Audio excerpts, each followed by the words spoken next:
वत्तबऊ और वो पीछे पड़ गए, इत्तबा यत्तबउ इत्तिबा, इत्तिबा रसूल का लफ्ज आपने सुना होगा, पीछे जाना, किसी की पैरवी करना। ताबाइन मा जो, ततलू तला यतलू तिलावत, वैसे तो रिसाइट माना है लेकिन तला यतलू तिलवन का माना होता है किसी के पीछे इस तरह चलना के दरमियान में कोई चीज हायल ना हो, यानी पूरी तरह पीछे लग जाना, कोई बीच में रुकावट ना हो। जैसे कोई लाइन में चल रहा होता है ना, तो क्या होता है, जो आपके आगे होता है उसके और आपके बीच में कोई और चीज नहीं होती, तो ये भी तिलवन का माना होता है। तला यतलू से दो मस्तर आते, एक क्या है तिलावत जिसका माना है टू रिसाइट, और दूसरा तिलवन। तो यहाँ तिलवन के मस्तर में आ रहा है कि पीछे लग गए, जो पीछे लगे हुए थे। अशयातीन शयातीन, शैतान की जमा, जिन्नो इंस दोनों के लिए इस्तेमाल होता है, डेविल के मानों में। अला यहाँ फी के मानों में है, अला किसके मानों में, फी के माने। मुल्क दर हुकूमत, अहद सुलेमान, सुलेमान अलैहिस्सलाम की। सुलेमान अलैहिस्सलाम किसके बेटे थे, दाऊद अलैहिस्सलाम के।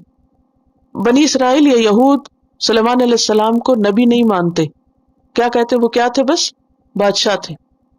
लेकिन हमारा क्या ईमान है कि वो पैगंबर थे, और पैगंबरों में ऐसे पैगंबर कि जिनको अल्लाह ने बहुत बड़ी बादशाहत दी थी, ऐसी बादशाहत कि जो उनके बाद किसी और को नहीं मिली। और ये मूसा अलैहिस्सलाम के काफी अरसे के बाद आए थे, जब बनी इसराइल का दौर जवाल शुरू हुआ, फिर उसके बाद इनको उरूज हुआ दाऊद अलैहिस्सलाम के जमाने पर, उनके बेटे थे सुलेमान अलैहिस्सलाम। वमा और नहीं, कफरा कुफर किया सुलेमान, सुलेमान अलैहिस्सलाम ने, वलाकिन लेकिन, अशयातीन शैतानों ने, किसकी जमा, शैतान की, कफरू उन्होंने कुफर किया। युअल्लिमूना वो सिखाते थे, अल्लम युअल्लिमु तालीम, क्या माना होता है तालीम का, कैसे सिखाना, एहतमाम के साथ, एहतमाम के साथ इल्म देना, यानी पूरा एक एटमॉस्फेयर क्रिएट करके, एक पूरे तरीके के साथ, एक सिस्टम के साथ, आहिस्ता आहिस्ता। युअल्लिमूना वो सिखाते थे, अन्नास लोगों को, अस्सिहरा जादू। सिहर का जो लफ्जी माना ना, लुग़वी माना, वो है हलक और फेफड़े का किनारा।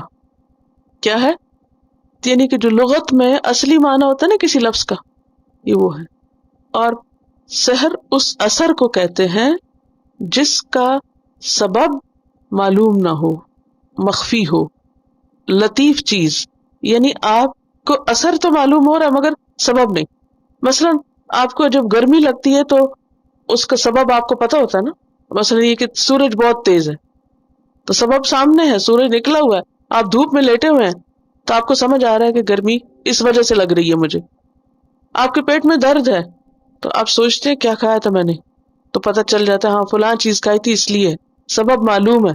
लेकिन सहर क्या होता है कि आपके जिस्म पर, आपकी तबीयत पर, मिजाज पर असर होता है किसी चीज का, लेकिन वो क्या है ये नहीं आपको पता।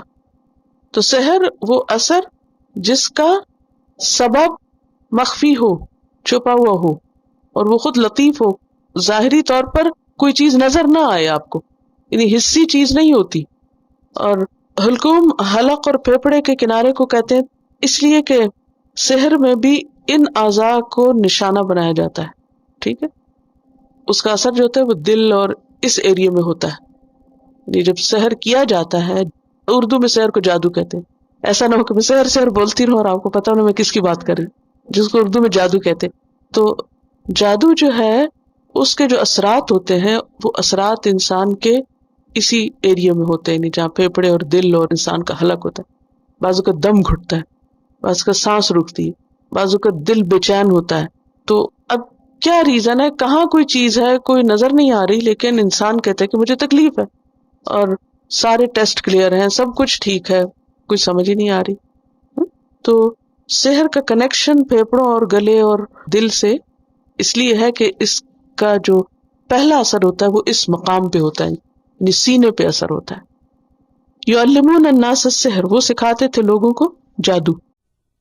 واتبعوا ما تتلو الشياطين على ملك سليمان وما كفر سليمان ولكن الشياطين كفروا يعلمون الناس السحر وما أنزل على الملكين ببابل هاروت وماروت وما يعلمان من أحد حتى يقولا إنما نحن فتنة فلا تكفر فيتعلمون منهما ما يفرقون به بين المرء وزوجه وما هم بضارين به من أحد إلا بإذن الله ويتعلمون ما يضرهم ولا ينفعهم ولقد علموا لمن اشتراه ما له في الآخرة من خلاق ولبئس ما شروا به أنفسهم لو كانوا يعلمون